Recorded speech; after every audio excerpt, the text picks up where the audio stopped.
마켓포커스 2부 심층진단 들어가 보겠습니다. 어제 중국의 1분기 GDP 발표가 예상치보다 크게 하회하면서 전 세계 금융시장에 충격을 줬습니다.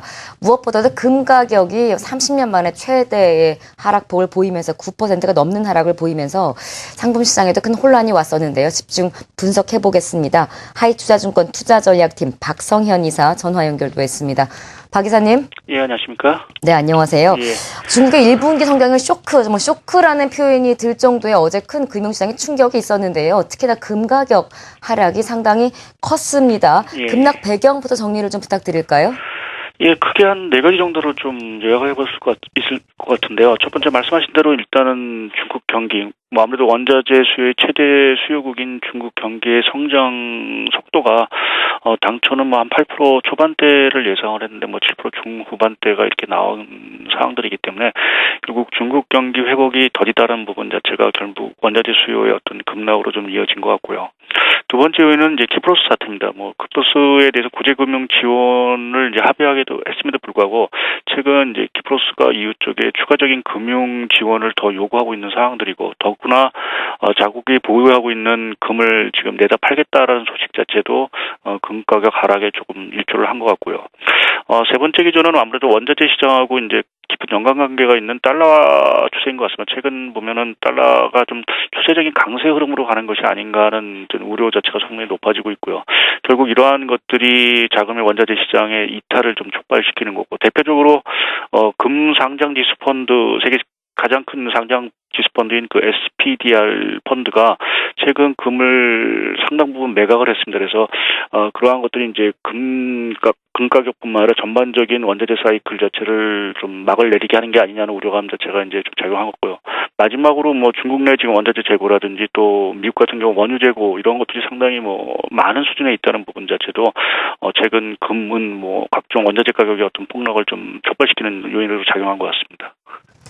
네, 원자재 가격이 급락한 원인은 크게 4가지로 꼽으셨는데 이 가운데 달러 강세가 들어있습니다. 여러 가지 다른 이슈들은 우리가 많이 짚어보긴 했었는데 달러 강세가 이런 원자재 시장에 어느 정도의 영향을 미친다고 보고 계신 건가요?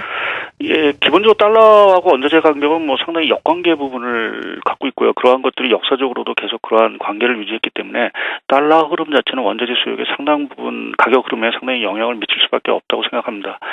실제로 우리가 그 원자재 슈퍼 사이클을 얘기할 때 이제 2000년 초반부터 이제 원자재 슈퍼 사이클을 얘기를 하는데요. 그 당시에 이제 있었던 여러 상황을 정리해 보면 크게 두 가지.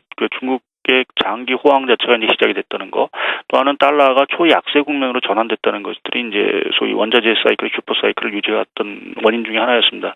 근데 지금 이러한 원자재 슈퍼 사이클 자체가 앞서 말씀드린 중국 경기 부진과 더불어서 이제 또 다른 축인 달러마저도 이제 강세 전환한다고 한다면 결국 이전과 같이 원자재 슈퍼 사이클 자체가 이제 종료가 되고 원자재 사이클이 이제 좀 하락 기조로 추세적인 하락 기조로 갈 수 있다는 우려감을 높일 수 있는 부분들이기 때문에 향후에도 원자재 시장에 있어서 달러 흐름 자체는 상당한 큰 영향을 좀 미칠 거로 좀 예상을 하고 있습니다.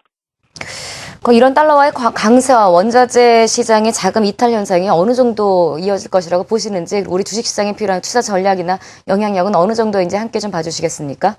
예, 지금 일단 센티멘트 자체가 상당히 조금 지금 어려운 상황들이기 때문에 단기적으로 원자재 시장 자체가 좀 회복되기에는 조금 어려움이 있을 거로 생각되고 있습니다. 특히 이제 아까 달러 얘기도 말씀을 드렸지만 또 다른 중국 자체의 어떤 그 경기 자체가 언제쯤 회복될지 여부도 사실 원자재 시장에 상당히 좀 중요한 부분들이기 때문에 결국 중국 경기의 어떤 회복이 좀 가시화되기 이전까지는 원자재 시장이 좀 회복되긴 조금 어려운 부분들이 있는 것 같습니다.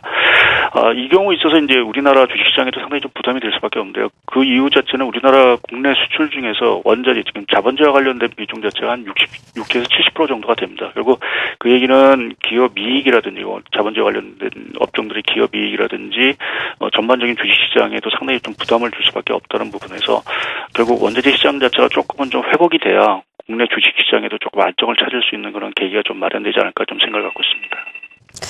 알겠습니다. 원자재 시장이 급락과 함께 시장에 미치는 영향력 한번 자세하게 진단해봤습니다. 하이투자증권 투자전략팀 박상현 이사 수고해 주셨습니다. 고맙습니다. 네, 감사합니다.